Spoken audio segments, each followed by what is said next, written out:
స్వామివారు అష్టకాల భైరవ ఉంది.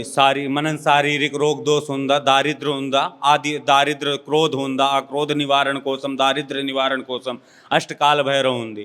స్వామి మహాకాల భైరవి ఉందా. కాశీ తర్వాత స్వామివారు అక్కడ ప్రతిష్ట చేసింది అష్టకాల భైరవకి. ఎక్కడో గుడి లేదు, మాత్రమే ఈ శైవ క్షేత్రం తాలేపాలెంలో ఉంది అష్టకాల భైరవకి. మనం శారీరక రోగ దోషం ఉంది, శారీరకలో కష్టం ఉంది, చిన్న చిన్న బాధ వస్తుంది, ఆ బాధ నివారణ కోసం స్వామి అష్టకాల భైరవకి అక్కడ స్థాపన చేసింది. మహాకాల భైరవ స్వామి ఎట్లా ఉత్పన్నమైంది, గాడ్ శివ ప్రార్థనలో ధ్యానంలో ఉంది. ఆ ధ్యానం టైంలో బ్రహ్మ విష్ణువులో కొంచెం ఏమో మాటకి కొంచెం అయింది, డిస్టర్బెన్స్ అయింది. ఆ డిస్టర్బెన్స్ కోసం ఆ పర్సన్ ఏం చెప్పా, మీ పెద్ద ఉంది, ఆ పర్సన్ చెప్తున్నా మీ పెద్ద ఉంది. అట్లా చేస్తే స్వామి దగ్గర వెళ్ళింది, శివ स्वामी దగ్గర వెళ్ళింది. शिव దగ్గర వెళ్ళితే स्वामी ఏం చెప్పా, जैसे कि आप जाएंगे यहाँ से, आप जाते हैं तो फिर आपको उन्होंने स्वामी के शिव शंकर के पास गए. शंकर जी के पास जाने के बाद उन्होंने बोला कि आप जाइए, पहले मेरा आदि और अंत देख के आइए. ब्रह्मा को बोले आप अंत देख के आइए, और विष्णु जी को बोला आप आदि देख के आइए. आदि देखने के लिए विष्णु भगवान नीचे को गए, और अंत देखने के लिए भगवान ब्रह्मा ऊपर को जाते हैं. और जाते हुए भगवान ब्रह्मा के मन में लालच आ जाता है बड़ा बनने का. जब बड़ा बनने का लालच आ जाता है तो वो क्या करते हैं कि जाके भगवान शिव से वहाँ जाके झूठ बोलने लग जाते हैं, और ध्यान में बैठे होते हैं तो उनको अभद्र भाषा का प्रयोग करने लगते हैं अपने पंचम मुख के द्वारा.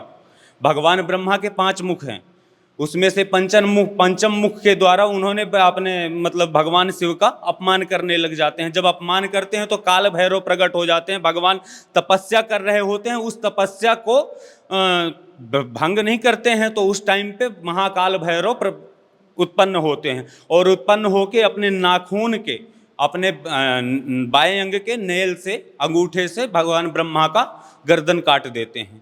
और काटने के बाद वहाँ पे जब ये होता है तो भगवान शंकर का ध्यान खुलता है. भगवान ब्रह्मा का जब गर्दन शीश कट जाता है तो शंकर भगवान जागृत होते हैं. जागृत होने के बाद काल भैरव को बोलते हैं आपको ब्रह्म हत्या लग गई.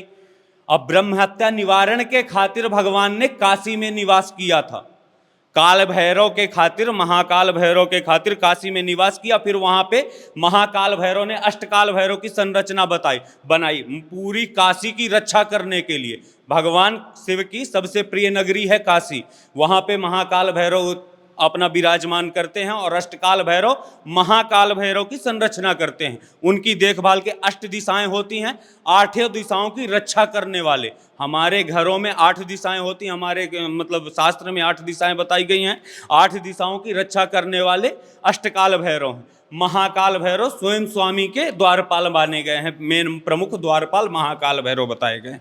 यह है स्वामी की विशेषता. और दृष्टि निवारण के लिए, जैसे रोग दोष निवारण के लिए, दृष्टि निवारण के लिए, शत्रु विनाशन के लिए स्वामी के यहाँ पे गुम्मड़ का दीपदान भी किया जाता है.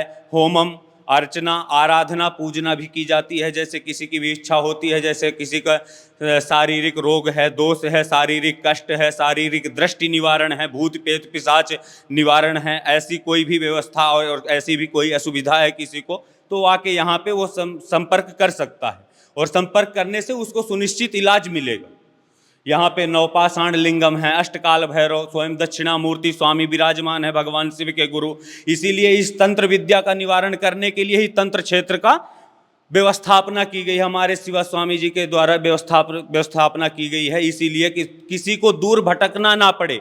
हर किसी के पास इतनी सहमति नहीं है कि वो काशी तक जा सके, काशी पे जाके वहाँ पे इलाज करवा सके. वहाँ पे जाने का, आने का, वहाँ पे बात करने का, जैसे अभी हम हैं, आपके तेलुगु भाषा में हैं पर हिंदी बोलना पड़ रहा है, ऐसे आपको वहाँ हिंदी जाके बोलने में बहुत प्रॉब्लम होगी. उसके लिए भगवान के मन में, स्वामी के मन में विचार आया और भगवान की स्थापना यहाँ पे उन्होंने की. आपको बहुत ही शुभ अवसर है, आपके नज़दीक है, आइए दर्शन कीजिए, उसका आनंद लीजिए, लुत्फ़ उठाइए. हर हर महादेव.